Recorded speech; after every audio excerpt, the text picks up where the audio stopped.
Nolishmas u, hamma ham ochiqchilik bo'lib ketdi. Qiblayda sazalli 75 ming bo'lib ketibdi. Baliqxo'rlikmi sherik? Hamma baliq sifatli yoqda pishiriladi. Havosi zo'r ekan, Burxon. Xonalarini qara. Katta. Gap yo'q lekin. Soqolingizga o'xsharkan-da. Vohma qilma ukam. Baliq yemizami yo'qmi? Hop ketdi. Voy bu, stolni bagir qilsammi? Hiligacha qo'ydingmi ukam? Qurratsiz bor-da, bratan. Joningiz sog' bo'lsin. Qayda qo'y. Hozir bunlarni poplayman. Bratan cholmada uzatib kerak. Yo'q. Baliqni qachon pishadi o'zi? Hozir 10 minutda pishadi. Tezlashtirish bor ekan. Ana pishdi. Yutdimi? 2 kilogacha bo'lgan baliqlar 75 mingdan. Toza. Sen bugun baliq yemaysan.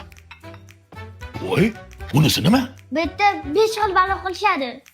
Haligi Hammasi ishonchli, o'ziga yetishtirishadi. Qibray Chinobodda shunaqa joy borligini bilmagandim. To'g'risini aytsam, Toshkentda hamma ochiqchilik o'tib ketdi. Ayniqsa baliq 75 mingdan sazan deganingga tugadim.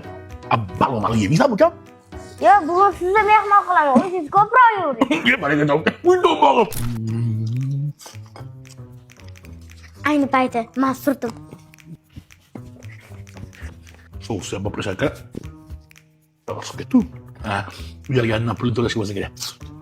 O'sha gap. Kimni kommenti bir haftaning ichida like ko'p bo'lsa, Chinoboddagilar sizlarga ishonaman. Hamma yeyotgan narsam har doimgidek hadya qilamiz. Like ga yamaymiz, jo'natib olamiz. Lekin balig'i haqiqatdan zo'r ekan. O bola, pulni kim to'laydi? Oni sherigim to'ringlar. Popladimmi?